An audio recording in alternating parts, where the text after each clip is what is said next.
자기보다 남의 유익을 통해서 하나님께 영광을 돌리라는 말씀에 대해서 함께 은혜를 나누고자 합니다. 우리 크리스찬들의 대전제는 하나님의 영광을 위해서 산다는 것입니다. 그러면 어떤 것이 하나님의 영광입니까? 그것을 생각하면 이 세상의 빛과 소금으로 드러나는 것이 하나님의 영광입니다.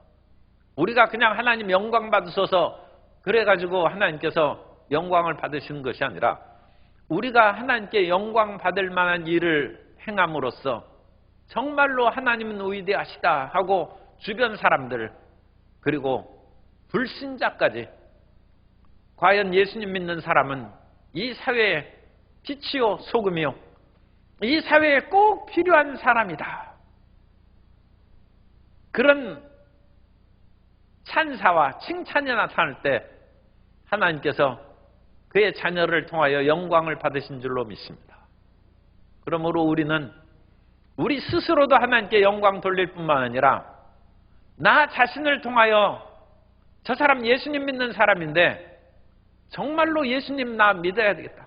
나는 믿지 않을지라도 정말 예수님 믿는 그 사람은 존경스럽다. 그런 마음을 가지게끔 우리가 예수님 믿는 삶을 살아야 될 줄로 믿습니다.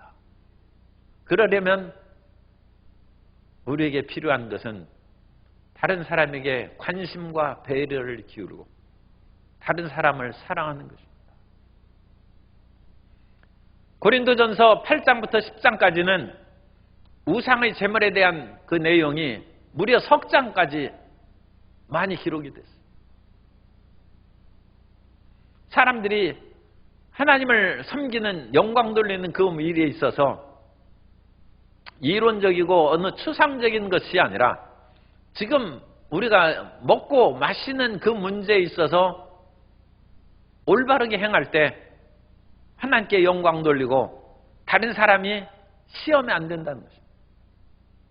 그러니까 이 밥 먹는 것이 굉장히 중요합니다. 하나님께서는 이스라엘이 사랑하는 그런 자녀들, 고귀한 자들과 함께 시내산에서 언약을 체결하고 그들에게 식탁을 배설해서 함께 먹고 마시게 했어요. 하나님의 영광을 보았고 하나님께서는 이스라엘의 존귀한 자들에게 손을 대지 아니했다고 말씀합니다. 이방 세계의 어떤 곳에서도 그들의 신들에게 제사하고 그들의 음식을 나누어 먹음으로 함께 어울려가는 공동체 의식을 갖고 있습니다. 그러므로 오늘 우리는 아주 구체적이지만 우리가 먹는 음식을 통하여 하나님께 영광을 돌리는지 그것을 살펴봐야 됩니다. 우리가 먹는 그 음식은 나 자신에게 있어서도 건강에 아주 중대한 영향을 끼칩니다. 어떤 사람이 이런 것은 얘기하면 또 이제 약간 오해를 가질 수 있는데 식초가 그 사람에게 맞아. 이건 사람마다 맞는 것이 있고 안 맞는 것이 있으니까 무조건 따라서만 돼요.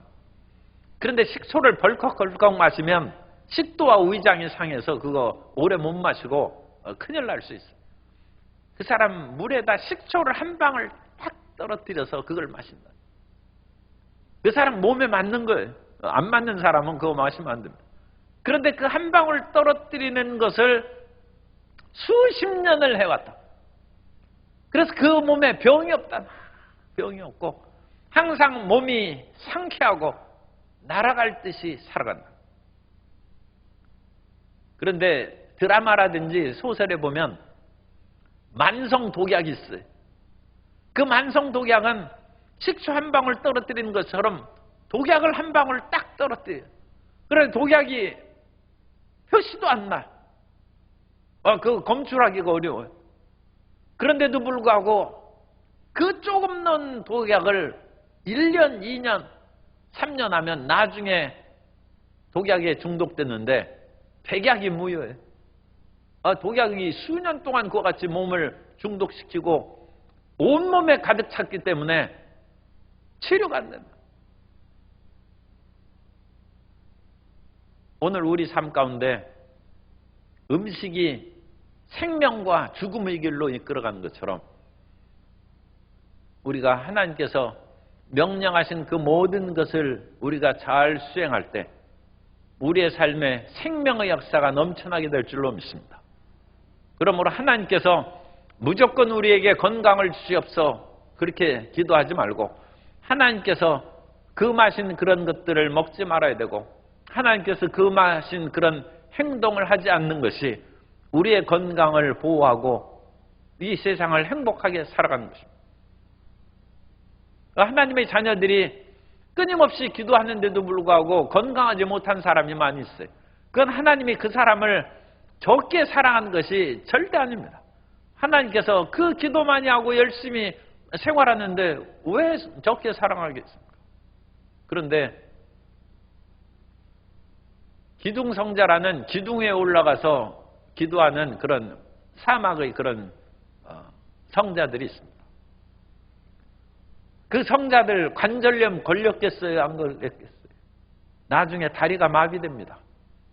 못 걷습니다.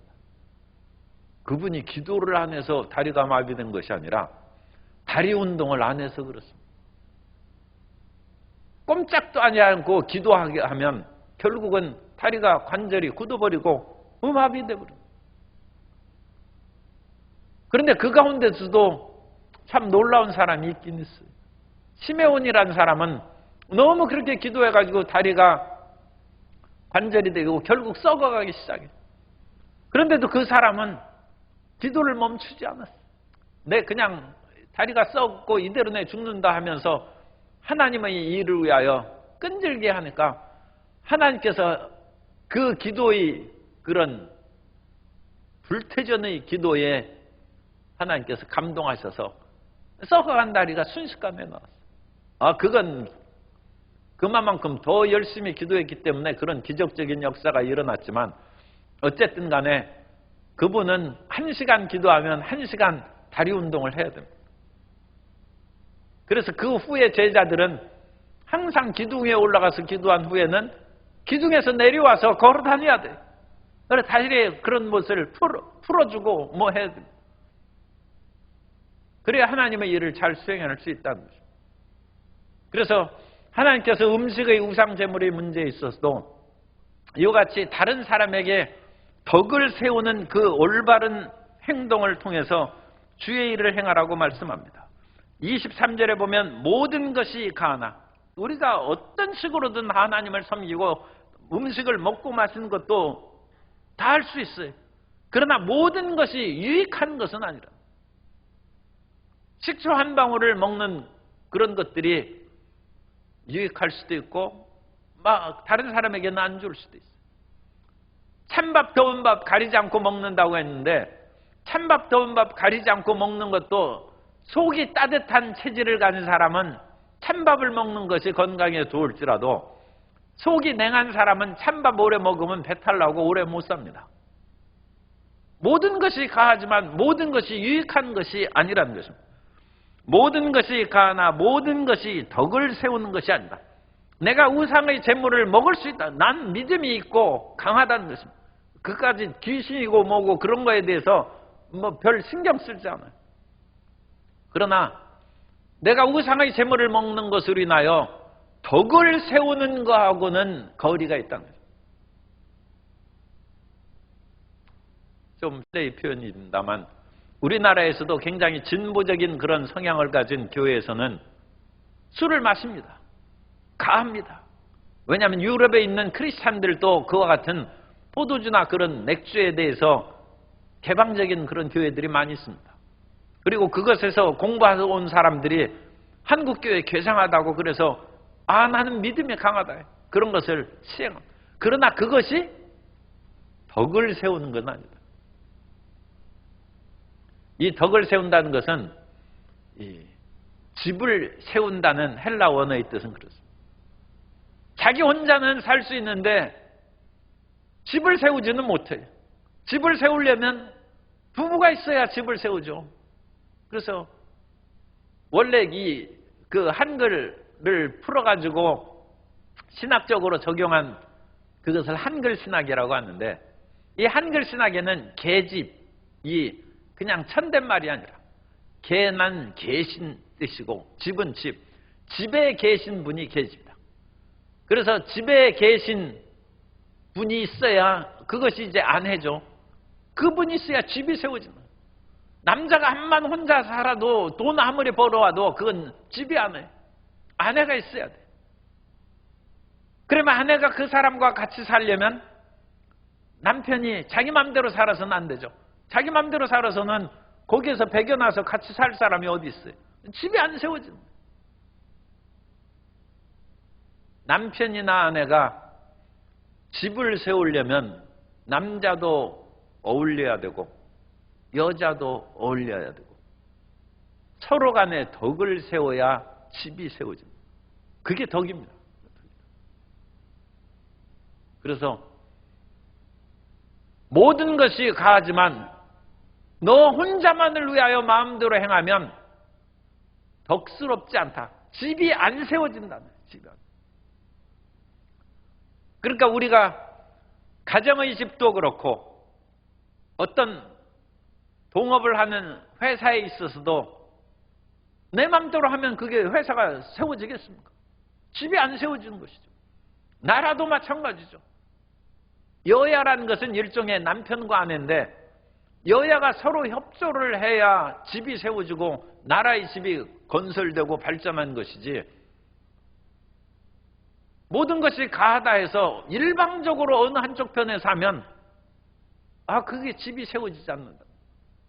그러므로 우리 크리스찬들은 나 자신의 믿음의 자유만을 추구하지 말고 집을 세우는 그런 마음으로 신앙생활을 하라는 것입니다. 이것이 신앙인의 자세입니다. 신앙인은 자기의 자유를 마음껏 구가하고 누리는 것으로 신앙이 좋은 것이 아니라 신앙인이 가는 데마다 화목과 집을 세우는, 그것이 동양적으로는 덕을 세우는 일을 행해야 그 사람이 신앙이 좋은 것입니다.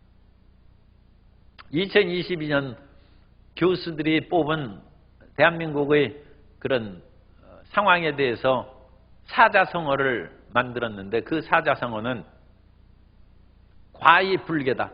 허물이 있지만, 잘못이 있지만 불개, 개선하지 않는다. 고치지 않는다. 그래서 사람들이 그냥 끝까지 자기 주장해서 밀고 나간 그 이상한 풍조가 대한민국에 그와 같이 생겼어요. 그래서 내가 한 것은 옳고 상대방이 굴복하라는 거예요. 끝까지 밀고 나가요. 개선하지 않아요. 자기 허물이 조금 있다 할지라도 그것을 참여하고 반성하지 않아요. 그런 것들이 정부나 또는 국회나 여야를 막론하고 또 각 지역에서 모든 사람들이 사회적인 그런 나쁜 풍조로 만연되어 있다. 그러나 크리스찬은 그래서는 안 됩니다.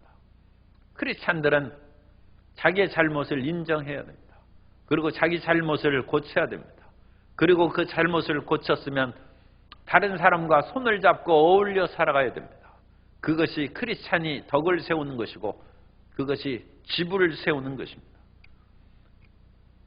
그러므로 24절, 누구든지 자기의 유익을 구하지 말고 남의 유익을 구하라.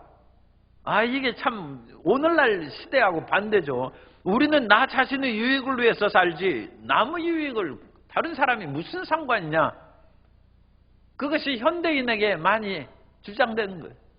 그러나 예수님 믿는 사람은 이 세상의 풍조에 휩쓸려 가는 사람이 아닙니다. 그걸 알아야 돼요. 그러므로 이런 규절이 있으면 밑줄을 그어놔야 돼요. 지금 볼펜을 가지고 밑줄을 그어놔야 돼요. 집에서 내 맘대로 그 남편을 복종시키고 또는 아내를 복종시키려고 했더니 24절에 누구든지 자기의 유익을 구하지 말고 아내의 유익을 구하라. 남편의 유익을 구하라. 그 말이에요. 그 말이에요. 나 자신의 유익을 구해서 자식에게 억지로 그와 같이 의대 가라고 하지 말고 자식이 피아노 치고 싶으면 피아노 치게 하라는 거예요. 얼마 전에 그 방송에 치과 의사가 그만뒀어요. 자기 집안에서 치과 의사 해가지고 그 물질적인 그런 것을 이리 하라고 했는데 자기 적성에 도저히 결국은 치대를 졸업하고 치과 의사가 되고 8명의 직원을 거느린 그야말로 굉장히 큰 치과병원을 운영하면서도 온몸이 말라가고 잠을 이룰 수 없어요. 그러니까 괴로움이 가득합니다. 치과가 자기 안 맞는 것입니다.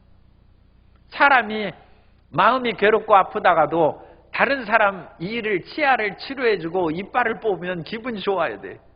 그 사람이 치과 의사가 천직이에요. 마음이 슬프고 그러면 나는 뭐 아끼고 모든 거 하기 싫다. 그러면 그 사람은 음악인이 아닙니다. 백결 선생은 옆집은 그야말로 크리스마스가 다가와서 그 떡방아를 찍고 동짓날 팥죽을 쓰고 그러는데 먹을 것이 없어요. 그런데 방아 타령으로 가야금을 치니까 밥 먹은 거나 마찬가지예요. 그 사람은 진정한 음악인입니다. 우리 크리스찬들은, 진정한 크리스찬들은 나의 유익을 위해서 하는 것이 아니라 다른 사람이 기뻐하는 것을 보니까 온몸에 힘이 생겨, 기쁨이 충만해. 예수님께서 수가성 우물가에서 사마리아 여인에게 피곤하고 여정에 배도 고프고 목이 말랐어요. 그런데 그 여인이 물을 주지 않아서 예수님께서 물 달라고 하시면서 대화를 시작했는데 나중에 그 여인에게 그리스도 예수의 복음을 증거하고 내가 곧 메시아, 네가 기다리는 메시아라 하니까 그 여인이 그것을 깨닫고 너무 기뻐서 사람들을 피해 다니던 동네로 뛰어다니면서 내가 메시아를 만났다고 뛰어갔을 때 예수님께서 다시금 피곤이 다 사라지고 기쁨과 생명이 충만하니까 예수님의 제자들은 누가 먹을 것을 갖다 드렸나 이상하게 생각. 그것이 진정 전도자입니다. 참 예수님을 비유로 해서 그렇습니다만 그것이 진정 전도지. 이 전도 이거 너무 괴로워서 스트레스 받고 내가 들어누울 지경이다. 그분은 회개하든지 전도하지 말아야 됩니다. 아니요, 그거 가지고 병나면 어떻게 돼요? 그거 안 맞는 거예요. 그 사람은 전도하지 말고 교회 청소하고 다른 방법을 제가 얘기해 드리는 거예요. 다른 섬김으로 그렇게 하라는 거예요. 왜냐하면 하나님의 집에는 그릇이 많으니까 일할 때가 많이 있어요. 그런데 나는 전도만 하면 힘이 팔팔 솟는다. 그 사람은 전도자입니다. 하나님이 그 사람에게는 그 달란트를 주셨어요. 그런데 전도하면 하루를 알아서 들어눕는다. 하지 말아요. 그분은 그냥 제가 아까 쉽게 얘기했으니까 교회 청소나 해. 다른 것으로 하나님을 기쁘시게 하고 다른 사람을 유익하게 하는 그 일을 행하지. 우리는 우리 자신의 유익을 위해서 하는 것이 아니라 하나님의 영광을 위하여 그리고 남의 유익을 위해서 일하는 것이고, 이제 여기에서 우상의 재물에 대한 대원칙을 지금 이제 10장의 결론으로 마감하는 것입니다. 그래서 대원칙을 하는데 첫 번째 원칙은 25절입니다. 무릇 시장에서 파는 것은 양심을 위하여 묻지 말고 먹으라. 그러니까 시장에서 대부분 싼 그 값으로 그 당시에 나온 것은 신전에서 한번 사용했던 그 재물입니다. 그 신전에서 사용한 것은 고기를 누가 한번 먹었다는 것이 아니라 재물로 드린 후에 그 재물을 어찌다 제사장이 다 먹겠어요. 그 우상 재물이지만. 그러니까 그걸 내다 파는 것입니다. 그러니까 그것은 신전에서 드린 고기니까 다른 그 고기는 10,000원이면 이 고기는 8,000원에 파는 거예요. 그럼 그거 사다가 그거 먹는 줄 문제 없다는 거예요. 그러니까 시장에서 파는 건 이것이 새로 잡은 것입니까? 아니면 신전에서 나온 겁니까? 묻지 말고 그냥 갖다 먹으라는 거예요. 그리고 예수님을 믿는 사람은 그거 아무 상관없어요. 그래서 우리는 다른 사람의 그런 양심을 위하여, 그리고 우리 이거 신전에서 나온 겁니까 하면 그 사람이 2,000원 더 돈 벌 욕심으로 거짓말할 수도 있어요. 그럼 그 사람 양심을 스스로 속이게 만드는 것이죠.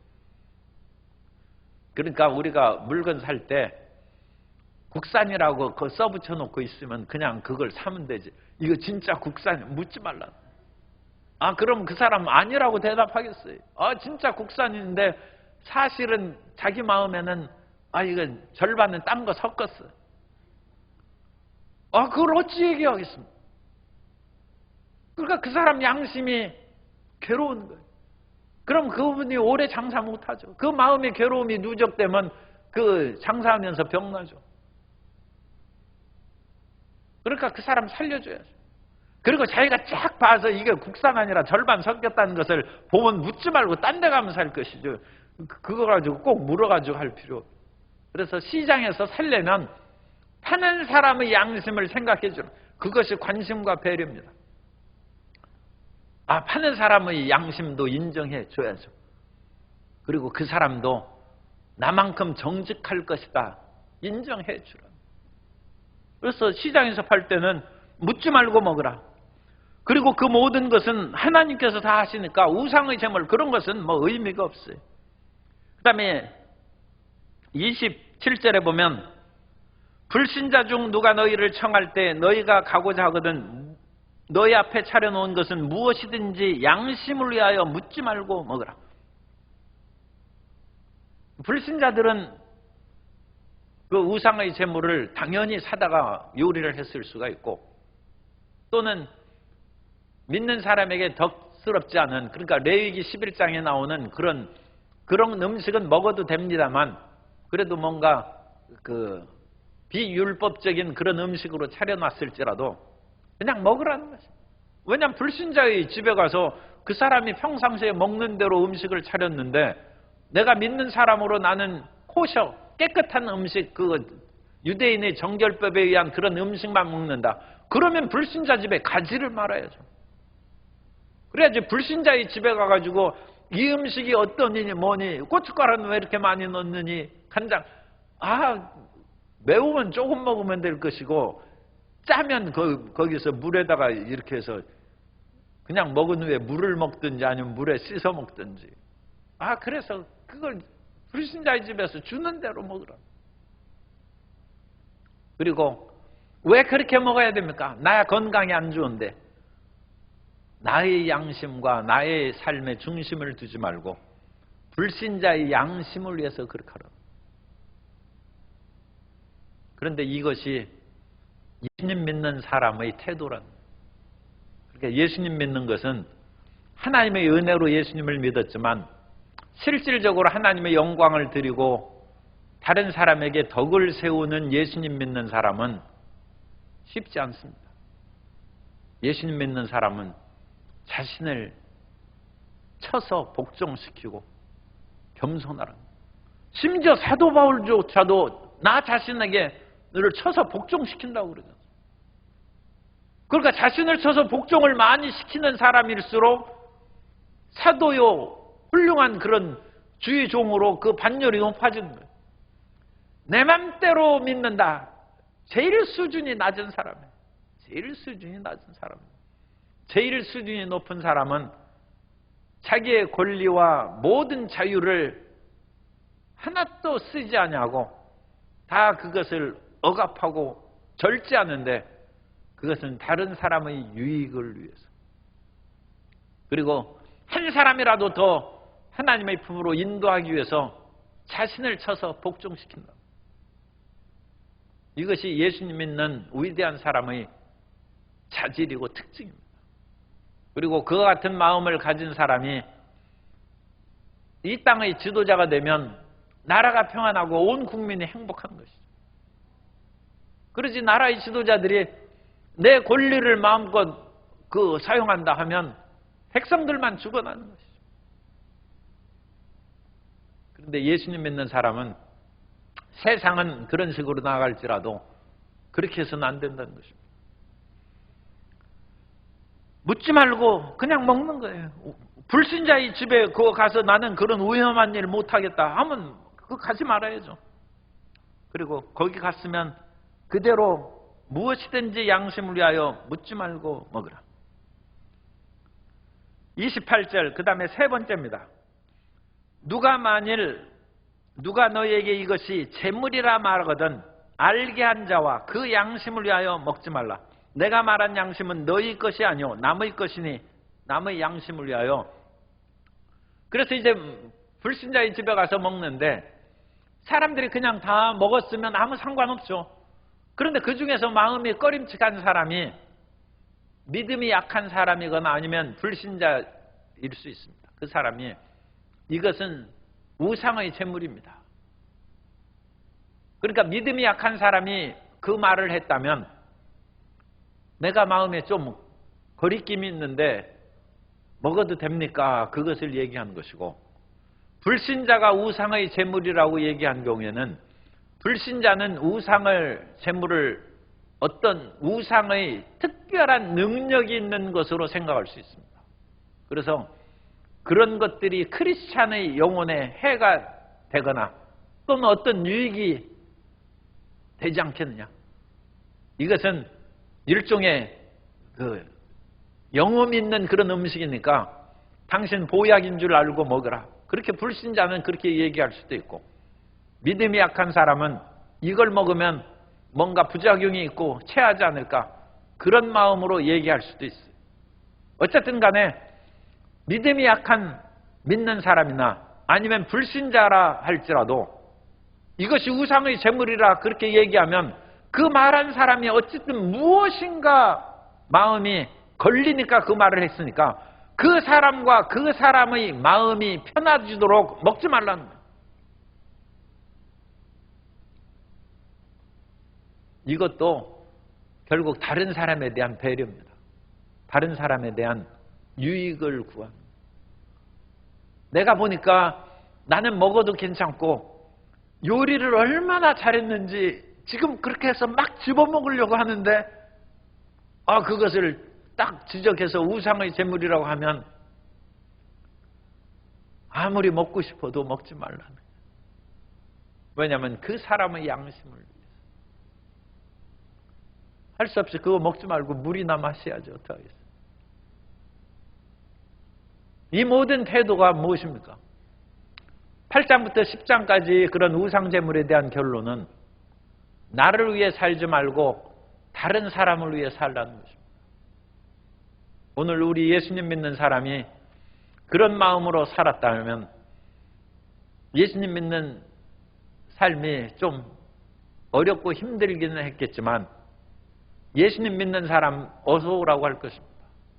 왜냐하면 예수님 믿는 사람은 자기 유익을 구하지 아니하고 다른 사람의 유익을 구하니까 다른 사람이 얼마나 편하겠습니까?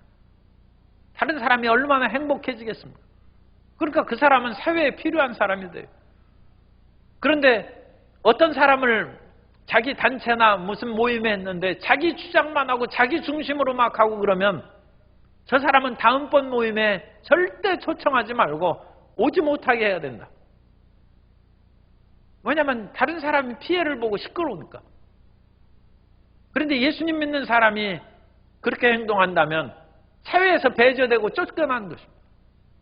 그러나 우리가 낮아지고 다른 사람을 섬기는 마음으로 우리가 봉사하고 행동하면 크리스찬들은 안 믿는 사회에서도 환영받고 초대받습니다.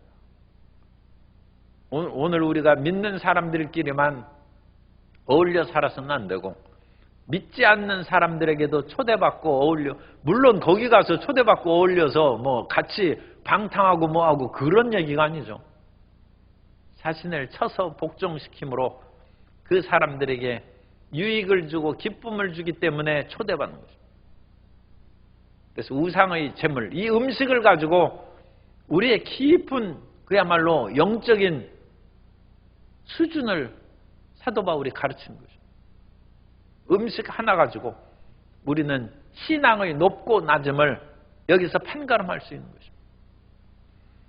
그리고 30절에 만일 내가 감사함으로 참여하면 어찌하여 내가 감사하는 것에 대하여 비방을 받으려. 그리고 이것을 중단하라는 것이죠. 이 자칫하면 비방을 받을 수 있는 것이 우상의 제물을 딱 앞에 놓고 믿음이 강한 사람이 하나님 이 맛있는 음식을 이 맛있게 요리한 불고기를 먹게 해주심을 감사합니다 하고 그렇게 먹는 것을 보면 불신자가 비난한다는 것입니다. 왜 비난합니까? 아니 이건 우상 제물이고 우리 신들에게 바쳐가지고 그 고기가 나온 것인데 먹고 싶으면 우리 신들에게 감사해야지 왜 자기 신에게 감사하느냐? 그 말이 안 된다는 것이죠. 그런데 우리는 우상의 제물을 먹으면서 하나님께 감사한다는 거예요. 그러면 그것이 이거 괴상하다. 우상 제물을 먹었으면 우상의 그 신에게 감사해야지 왜 하나님께 감사하냐? 결국은 그것을 먹지 말라는 것이죠. 우상의 제물인 것을 알았으면 먹지 말고, 우상의 제물인 것이 드러나지 않았으면 먹어도 돼. 그것은 우리가 먹고 싶어서 먹는 것이 아니라 그 음식을 차려놓은 사람의 양심을 위해서. 그걸 차려놨는데 우리가 아무 말도 안 하는데 의심하고 안 먹으면 그 사람이 얼마나 무안하고 마음에 내가 2,000원 싸다고 우상잼을 사다가 요리를 해줘서 저 사람이 안 먹는 것이 아닌가. 차라리 내가 10,000원짜리 고기 사다가 해줄 걸. 그런데 이 돈이 원수다. 내가 가난하기 때문에 할 수 없이 했는데 저 사람이 나를 마음 아프게 하는구나. 그 차려놓은 사람의 양심이 상한다는 거예요. 상한 갈대를 꺾으면 안 되죠. 그러니까 그 사람이 그냥 먹어주는 거예요. 나를 위하여 고기를 먹는 것이 아니라 차려놓은 사람의 양심을 위해서. 그리고 그것을 알게 한 경우에 있어서는 내가 아무리 먹고 싶다 할지라도 그 말한 사람들의 양심을 위하여 먹지 말라는 것입니다. 그러므로 우리는 무슨 일이 있든지 하나님 영광을 위해서 살아가는 것이고 다른 사람의 유익을 위하여 살아가는 것이다. 그래서 31절 그런즉 너희가 먹든지 마시든지 무엇을 하든지 다 하나님의 영광을 위해서 하라. 그렇게 말씀하고 있습니다. 그래서 우리는 하나님 중심으로 그와 같이 살아야 되고 따라서서 내 중심으로 살지 말고 하나님 중심으로 삽시다. 그래서 오늘날 우리 크리스찬들이 더 경성하고 돌이켜야 되는 것은 나 잘 되자고 교회 나오고 나 잘 되자고 예수님 믿는 것이다.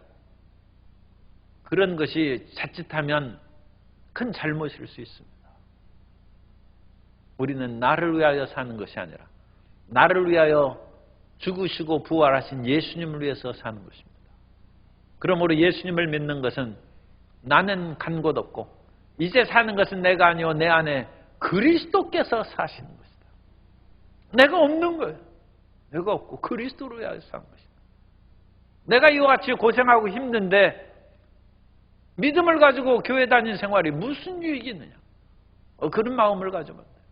하나님이 나를 필요하시면 내가 어디든지 갈 것입니다. 내가 아골골짝 빈들까지 하나님께서 원하시면 그 길을 갈 것입니다. 나는 주의 영광을 위해서 삽니다. 내가 예수님을 믿기 전까지는 나를 위하여 나의 유익을 살았습니다만 이제 내가 예수님을 믿은 후에는 나를 위하여 살지 아니하고 예수님을 위하여 살고 나의 영광을 위해 살지 아니하고 하나님의 영광을 위해서 삽니다. 그것이 크리스찬이라는 거예요. 그것이 예수님 믿는 사람이라는 것입니다. 그리고 우리는 유대인에게나 헬라인에게나 하나님의 교회나 거치는 자가 되지 아니하고 이 거치는 자가 된다는 것은 이웃에게 장애물이 되지 말라는 것입니다. 어떤 사람은 가는 데마다 걸림돌이 되는데 이 32절을 표준 세번역으로 읽어드리겠습니다. 표준 세번역으로 고린도전서 10장 32절에 보면 여러분은 유대 사람에게도 그리스 사람에게도 하나님의 교회에도 걸림돌이 되지 마십시오. 그래서 어디 가든지 우리는 걸림돌이 되지 말고 나를 딛고 믿음의 성장이 이루어지는 디딤돌이 되어야 될 줄로 믿습니다. 예수님 믿는 사람은 그러니까 오래 참아야죠. 예수님 믿는 사람이 자기 성격대로 좀 그러니까 자기 성질대로 사람들에게 피곤하게 하는 것은 그건 올바른 태도가 아닙니다. 우리가 예수님을 믿었으면 그건 구원받는 것이죠. 우리에게는 자유가 있습니다. 우리에게는 모든 것을 할 권한이 있습니다. 그러나 그렇게 살아가면 하나님 앞에 칭찬은 없다는 것입니다. 그러나 우리가 사도 바울처럼 내가 자매된 베드로 그 아내를 데리고 다니는 베드로처럼 살 수도 있고, 또 여러 그런 사도들이나 교회의 지도자들처럼 모든 선교비를 다 받아서 살아갈 수도 있고, 사도 바울은 빌립보 교회의 루디아 이외에는, 그 빌립보 교회에는 선교비 안 받았어요. 믿을 다른 사람의 그런 것을 의지하지 않냐고 자기가 일했어요. 그와 같이 자기가 희생하고 헌신하고, 수많은 고난 가운데도 자기 자유와 고난을 쓰지 않은 것은 하나님 앞에 상 받고 칭찬받기 위해서 자기 고난과 자유를 절제하고 자기 몸을 쳐서 복종시키고, 그로 말미암아 2000년 교회사에서 가장 위대한 믿음의 10명 가운데 사도 바울이 들어갑니다. 얼마나 믿음 좋고 훌륭하게 순교당하고 한 사람이 수천 수만 얼마나 많습니까? 그런데 그 열 손가락 안에 들어간 것은 사도 바울은 자기의 유익을 위하여 살지 않냐고 남의 유익을 위하여 살고, 앞에서 우리가 살펴봤지 않습니까? 다른 사람이 이것으로 인하여 실족한다면 나는 평생 고기를 먹지 않겠다. 아니, 다른 사람을 위하여 그 맛있는 고기를 왜 안 먹습니까? 그러나 사도 바울은 평생 내가 먹지 않고 그렇게 살겠다. 그것이 예수님의 마음을 본받은 신앙인의 자세인 줄로 믿습니다. 예수님께서 십자가에 못 박혀 모든 사람의 죄를 다 짊어지시고 죽으신 것처럼 우리도 예수님을 따라서 그와 같이 사는 것이 믿음의 반석에 서는 것이고, 그 길을 걸어가는 것이 참다운 신앙입니다. 그래서 거치는 자가 되지 말고 어디나 자기 맘대로 살면 거침돌이 되는 거예요. 그러나 자기를 숙이고 낮아지면 디딤돌이 되는 거예요. 그래서 각 기관과 부서들마다 디딤돌이 많이 있기를 주님 이름으로 축복합니다. 그분은 이 세상에서는 어깨를 내밀어서 다른 사람이 내 어깨에 밟고 딛고 올라서랍니다. 그러나 그 사람에는 천국의 상급이 있습니다. 이 세상에서는 어깨를 내주고 등을 내주어서 다른 사람이 딛고 섰지만 그 사람은 천국에서는 높은 존재가 되고 빛나는 존재가 될 것입니다. 그래서 33절, 나와 같이 사도 바울은 직접 실행을 했어요. 나를 본받는 자가 되라고 여러 번 했는데, 우리가 이론으로는 그같이 지금 제가 설교하고 그러는데, 아니 너는 그와 같이 하느냐? 그럼 이게 내가 지금 얼굴이 빨개질 지경이에요. 그럼 이 큰 문제. 그러니까 여러분이 질문을 하지 마시고, 그러나 그 길을 위해서 우리도 나가는 것입니다. 그런데 사도 바울은 참 대담하게 얘기하는 거예요. 나와 같이. 사도 바울은 지금 그렇게 하면서 성경을 썼다.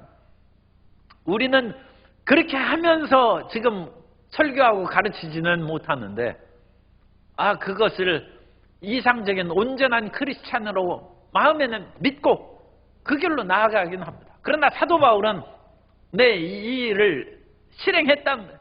그래서 나와 같이 모든 일에 모든 사람을 기쁘게 하여 자기 자신의 유익을 구하지 아니하고 많은 사람의 유익을 구하여, 사도 바울 자신의 유익을 구하지 아니하고 많은 사람의 유익을 구하는데, 이 많은 사람은 안 믿는 사람이에요.